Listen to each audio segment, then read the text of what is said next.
If you've ever dreamed of visiting India, prepare yourselves because my experience was straight out of a Bollywood comedy with a side of existential crisis. It all started with a flight delay, a small inconvenience you'd think, until it turned into a 14-hour delay.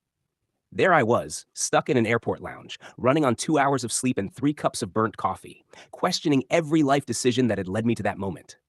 When I finally boarded the plane, I thought, okay, the worst is over. Ha! Touching down in Delhi was like stepping into another dimension. The heat? Immediate. The traffic? Chaotic. The honking? Non-stop. If you've never experienced Indian traffic, imagine a game of Tetris, but the blocks are moving at full speed, sometimes in the wrong direction, and all of them are honking. There were cows in the middle of the road, rickshaws zipping past like they were in a Fast and Furious sequel, and somehow, amidst all this, my driver seemed completely unbothered.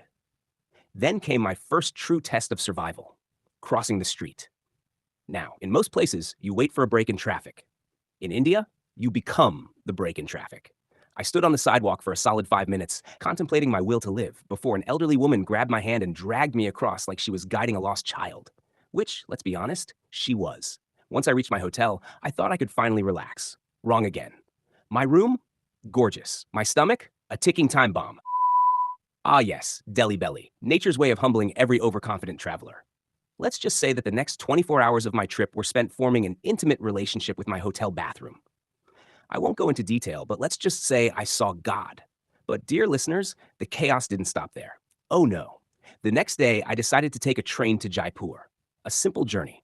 Right? Wrong. First, I nearly boarded the wrong train. Then, I realized my seat was already occupied by a family of 5 who stared at me like I was the intruder. And just when I thought I could settle in, a man walked down the aisle selling chai. And my sleep-deprived brain decided, yes, let's trust random train chai. Spoiler, bad decision. My stomach wasn't done fighting me yet.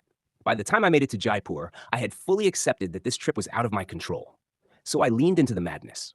I rode an elephant to a fort, got lost in a market, but was found by a kind old shopkeeper who gave me free samosas, and even ended up accidentally crashing an Indian wedding. That's a whole other story, but let's just say I was adopted by an uncle who insisted I dance with his family. I still get WhatsApp messages from them. In the end, my trip to India was chaotic, exhausting, and completely unpredictable, and I wouldn't change a thing. Because that's the beauty of India, my friends. It doesn't just give you an experience, it throws you into one. And if you survive it, you walk away with the best stories of your life.